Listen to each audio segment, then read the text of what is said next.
Do you think that there are different types of cells?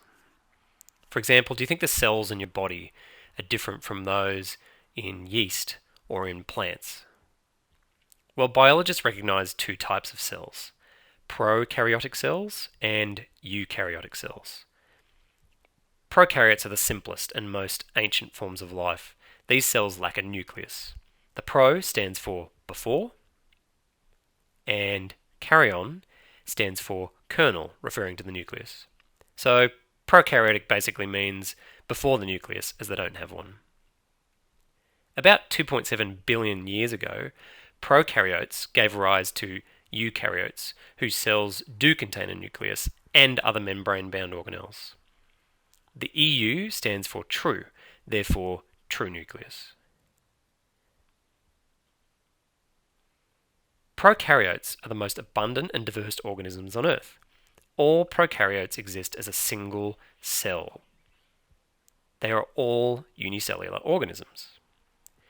These cells are very small, typically ranging from 1 to 10 microns in length and 0.2 to 2 microns in diameter, with very simple internal structures.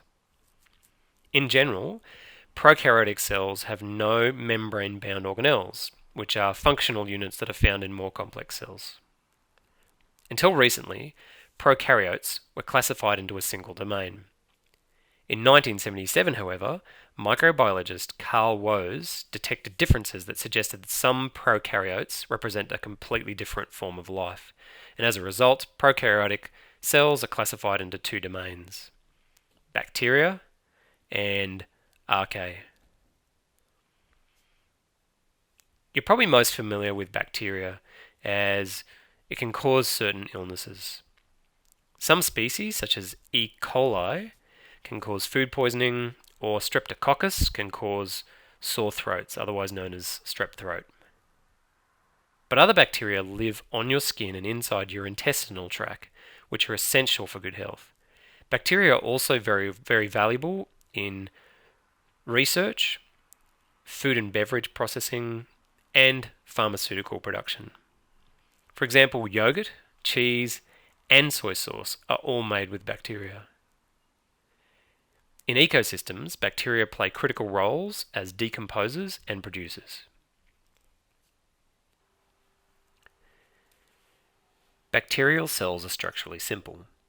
Like all cells, they have a cell membrane that separates the internal environment from the external environment of the cell. Bacteria also have a rigid cell wall that surrounds the membrane, protecting the cell and preventing it from bursting if it absorbs too much water. It also gives the cell its shape. Encasing the entire cell is a capsule, a layer usually made of polysaccharide, a type of carbohydrate. Many bacteria can swim in fluids. Flagella are tail-like appendages that enable these cells to move. One or more flagella are anchored in the cell wall and underlying the cell membrane. They rotate like propellers, moving the cell forward or backward. Small hair-like structures called pili are also found on the outside of bacteria cells. Pili can help with movement, similar to flagella, but they also can help exchange DNA between cells and assist in attaching bacteria to different surfaces. Inside the cell, the granular or spotty substance making up the internal bulk of the cell is called the cytoplasm. The chemical reactions that enable the cell to live are carried out here.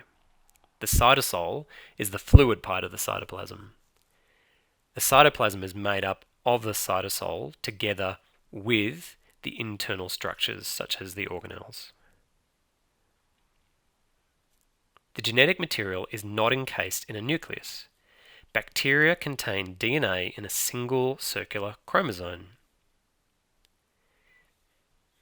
The area inside the cell where you find the chromosome is called the nucleoid region. Numerous smaller rings of DNA called plasmids may also be present in the cytoplasm. These can reproduce independently of the main chromosome. The only distinguishable organelles scattered freely throughout the cytoplasm of prokaryotic cells are ribosomes. Ribosomes are essential in the production of proteins. Cells producing large amounts of proteins have the greatest number of ribosomes. And proteins are needed for things such as cell growth, repair, and the general function of cells. Bacteria are usually one of three different shapes, although there are variations. They are either rod-shaped, known as bacillus, round, or coccus, spiral, also known as spirillum. RK cells resemble bacterial cells in many ways. They have their own domain because they build their cells out of biochemicals that are different from those in either bacteria or eukaryotes.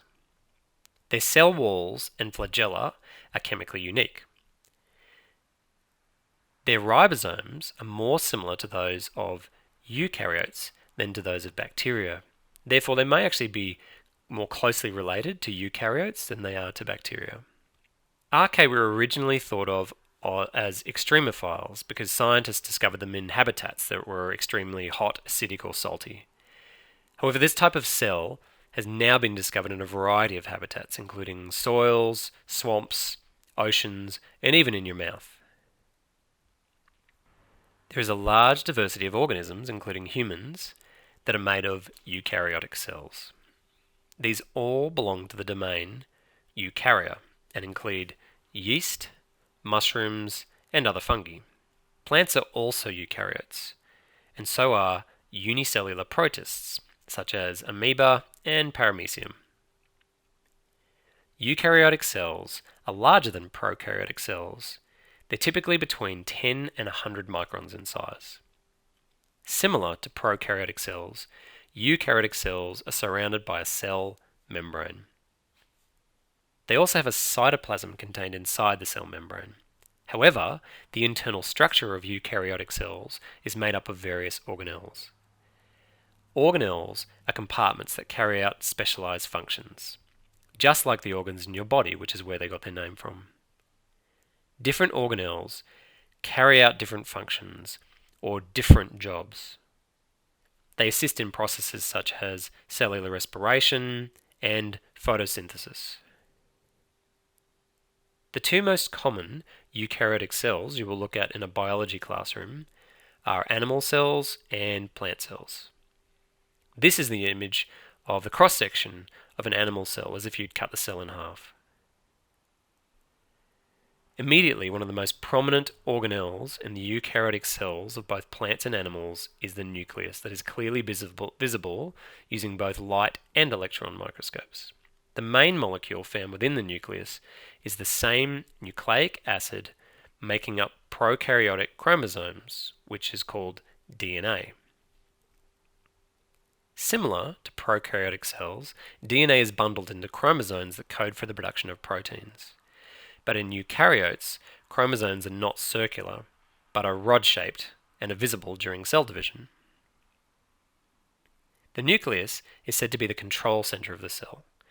By coding for different proteins at different times, the nucleus can coordinate the activities of a cell. Other organelles in an animal cell include temporary vacuoles, which act as storage sacs, Golgi apparatus, also known as Golgi bodies, which are a system of membranes that package and store substances before their release, Endoplasmic Reticulum, which are a transport system for substances both inside the cell and for substances leaving the cell, the mitochondrion, which are the site of cellular respiration, and ribosomes, which are the site of protein synthesis. Plant cells differ from animal cells in that they have a cell wall that surrounds the cell membrane to provide extra support and protection. They also have chloroplasts, which are the site of photosynthesis. Plants also have large permanent vacuoles, which are fluid-filled spaces that store various materials and they also help cells to maintain their structure. You'll get to know many of these organelles in much more detail, but for now it's important that you're able to recognize each of these organelles in both drawings and micrographs, and micrographs are simply images that are produced by microscopes, and you also have to get to know their basic function. I find the easiest way to remember the structure of both prokaryotic and eukaryotic cells is to be able to draw them, and I've done another video tutorial on how to draw these types of cells.